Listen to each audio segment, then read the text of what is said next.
Look, Lauren, I mean, governance and responsible usage of AI is probably a bigger topic than AI itself because there's so much implication in terms of what happens to humanity.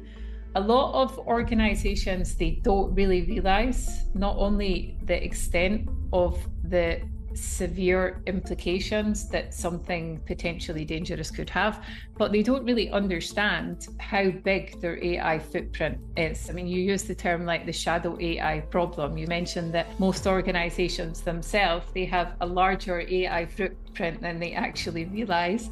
Sure. Um, so how does a leader map what they can't see? I think in that respect, sometimes the question then comes in, and it's a question for what we're talking about the responsible use of AI. Is now even too late?